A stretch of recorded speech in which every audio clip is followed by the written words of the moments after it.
Om Ajnanatimirandhasya Jnananjana Shalakaya Chakshurun Militam Yena Tasmai Shri Gurave Namaha. Hare Krishna. Well, maybe you didn't hear me, but I didn't hear you. Can we all say it loudly? Hare Krishna, Hare Krishna, Krishna Krishna, Hare Hare, Hare Rama, Hare Rama, Rama Rama, Hare Hare.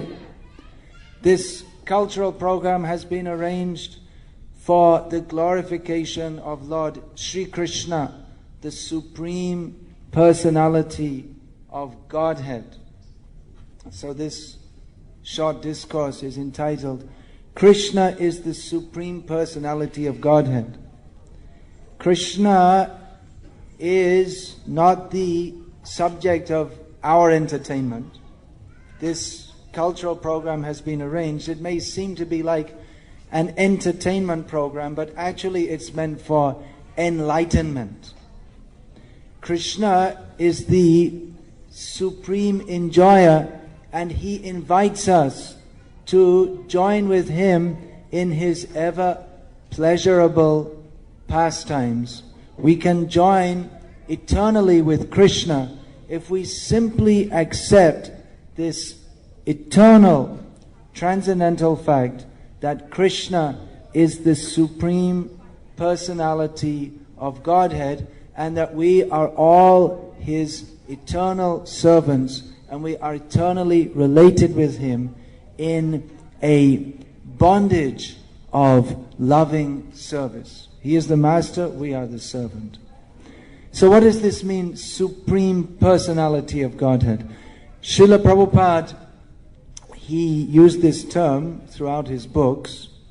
Those who are reading Srila Prabhupada's books must again and again come across this term, Supreme Personality of Godhead. Who's reading Prabhupada's books? Please raise your hand. I'll just be able to see in the dark. Not so many. Please read. Please read these books. We're reading so many nonsense things, so many newspapers, novels, stories, magazines. Better we read about Krishna and become purified. So Prabhupada uses this term, Krishna, the Supreme Personality of Godhead. Among Hindus, Krishna is generally thought of as one of the gods, one of the avatars of Vishnu. In the dictionary also, we find that Krishna, the name Krishna is listed as a Hindu god. But if we are actually to understand Krishna, then we have to understand Krishna from Shastra, from Vedic scripture. We cannot understand Krishna from watching TV Mahabharata series or Vishnu Purana series. We cannot understand Krishna by reading these cartoon books, Amar Chitra Katha. We cannot understand Krishna from any other means than the transcendental method of approaching Guru, Sadhu and Shastra, because Krishna is adhokshaja, which means that Krishna cannot be perceived by the mundane senses. We cannot see Krishna with the mundane eyes. We cannot understand Krishna through mundane intelligence. However great a PhD, MSc or whatever we may be, our material intellect is wholly incapable of understanding Krishna. But we can understand Krishna if we humbly and sincerely try to understand him through the parampara system. Srila Prabhupada especially presented knowledge of Krishna by translating and arranging for the distribution of his Bhagavad Gita as it is. Actually, it's Krishna's Bhagavad Gita, and Srila Prabhupada, as the faithful servant of Krishna, presented knowledge of Krishna as he presents himself in Bhagavad Gita as it is. When I first saw Bhagavad Gita as it is, I was surprised at the title, because I'd seen other editions of Bhagavad Gita before. And I wondered why it was called Bhagavad Gita as it is. Just like if you go to purchase anything in the store, you see, for instance, it will say apples, 3 for $1. And it won't say apples, real apples, genuine apples, guaranteed apples, just an apple. An apple is an apple is an apple, and everyone can see it's an apple, and you don't need to be convinced. Is it really an apple? It's an apple. Everyone can see and understand. So I was surprised why Prabhupada put Bhagavad Gita as it is. If it's Bhagavad Gita, it should be Bhagavad Gita. Then why has Prabhupada put this title Bhagavad Gita as it is? After reading Bhagavad Gita as it is, I could understand why Prabhupada put that title, because every edition of Bhagavad Gita I'd read before that was Bhagavad Gita as it is not. Is Bhagavad Gita not as Krishna presents, but as someone who has the audacity to consider themselves a better authority than Krishna, tries to re-explain what Krishna is explaining about himself. Because in Bhagavad Gita, Lord Krishna describes that He is the Supreme Personality of Godhead. Purusham Paramam Divyam means the Supreme Personality of Godhead. And Krishna establishes this throughout Bhagavad Gita, as Maharaj was quoting, actually Arjuna, after understanding Krishna's position. He described Krishna as Param Brahma, Param Dhama, Pavitram Paramam Bhavan, Purusham Shashvatam Divyam, Adi Devam Ajam Vibhum. He described Krishna as the supreme transcendence, as the supreme abode, as the supreme pure person, as the Pavitram, as the supreme pure, as the original transcendental person, as the origin of all the gods, as unborn and as all-powerful. And Lord Krishna himself repeatedly states, Aham sarvasya prabhava, from me everything is generated. Matas sarvam pravartate, everything comes from me. Mataf parataram nanyat kinchidasti. Than me, Krishna says, there is nothing greater, nothing, or no thing or no person is equal to me or greater than me. This means He is supreme. Aham adir hi devanam. I am the origin of all the gods. This is a great misunderstanding in what is called Hindu religion, that there are many gods and Krishna is one of them. But this is not the verdict of Bhagavad Gita.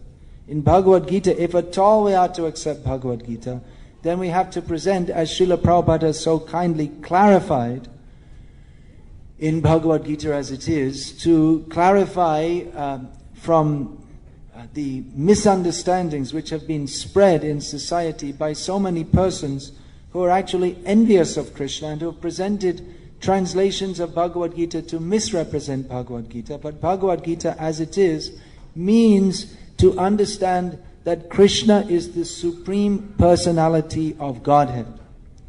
Generally there is a widespread misconception that the Supreme is impersonal. The Supreme is simply a force or a light or an unspoken, unspeakable power from which everything is manifest and from which we, if we are to become spiritually perfect, can merge into. However, this is not the conclusion of Shastra. This is not what we find in Bhagavad Gita. In Bhagavad Gita, Lord Krishna establishes that light, the Brahma Jyoti, that or the supreme, ineffable, unspeakable principle in which everything rests, that also rests in Krishna, because Krishna says, Aham sarvasya prabhavaha, everything comes from me. That includes this Brahma Jyoti, that includes also all the demigod forms, that includes everything, even the other Vishnu forms. Even among Vaishnavas, generally it is considered that Krishna is the original form is Vishnu, and Krishna is one of the avatars of Vishnu. But from Bhagavad Gita, we understand that Krishna is the origin of everything, even the other Vishnu forms. So Krishna is Brahmano hi pratisthaham. He states that I am the origin, the basis of that Brahma Jyoti, of everything.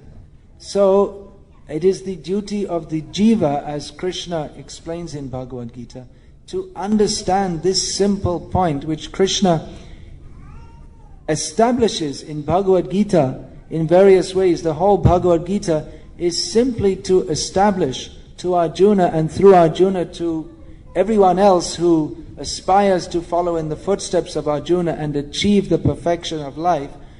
Krishna establishes that He, Krishna, is the Supreme Personality of Godhead, and that surrender unto Him, sarvadhaman parittajya, mamekam sharanam vraja. Surrendering to Him, giving up all other paths, namely the paths of karma, jnana and yoga. Surrender to Krishna is the only auspicious path for the jiva.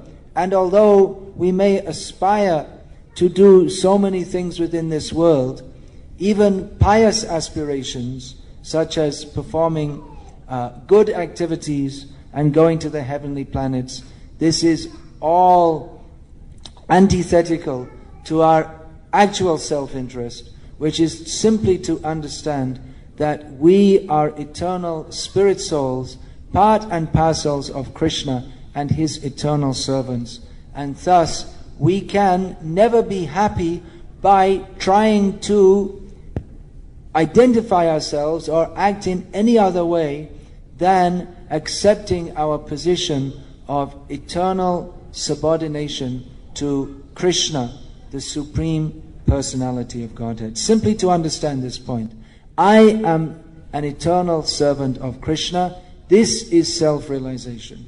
And non-understanding of this point, to think that I am Indian or American, I am a doctor, I am a street sweeper, or I am a man, I am a woman, I am a dog, I am a cat. There are 8,400,000 species of life, and even the dogs and cats identify themselves with the body as we do, but as we've seen from the drama so nicely presented of Jara Bharat, that we change from body to body to body, but the real purpose of life is to get free from this repeated cycle of birth and death, which simply entangles us in illusion and suffering. And to understand very clearly, not dogmatically, but by study of the Vedic literatures, particularly Bhagavad Gita as it is, that the Supreme Personality of Godhead, He who is vaguely referred to as God, is very distinctly, very clearly, without any doubt whatsoever, Krishna. He is the Supreme Personality of Godhead, our supreme, loving Master, whose lotus feet are the shelter for all the jivas. So simply we have to accept this and act in that relationship by following the process of Bhakti Yoga. And in this way, realize our relationship with Krishna and enter into eternal life of transcendental, blissful service of Lord Krishna, the Supreme Personality of Godhead, in His transcendental abode. So I request all of you who don't have this most important book, Bhagavad Gita as it is, in your home, to please collect an edition. They're available downstairs. Please don't think that, well, I already have Bhagavad Gita in my home, I don't need this.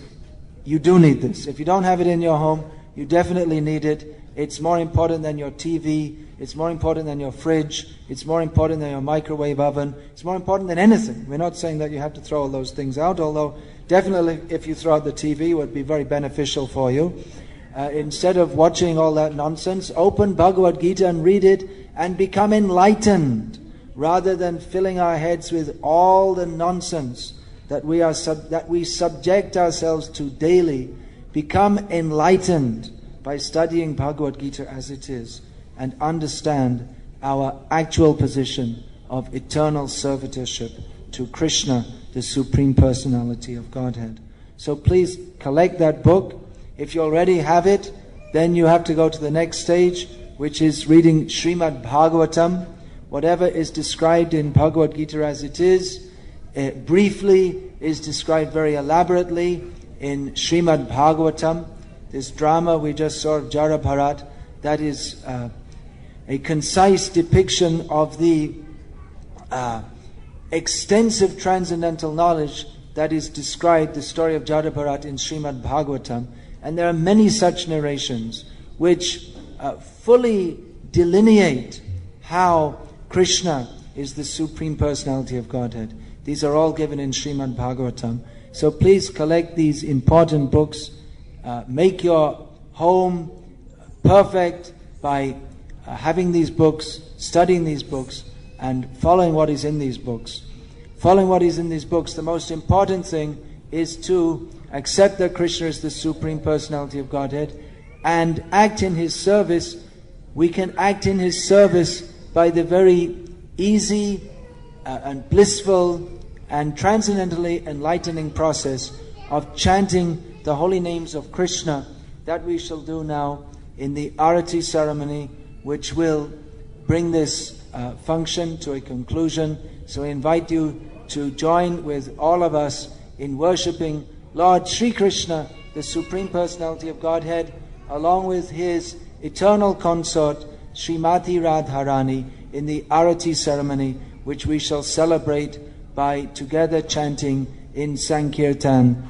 Hare Krishna, Krishna Krishna, Hare Hare, Hare Rama, Rama Rama, Hare Hare. Hare Krishna.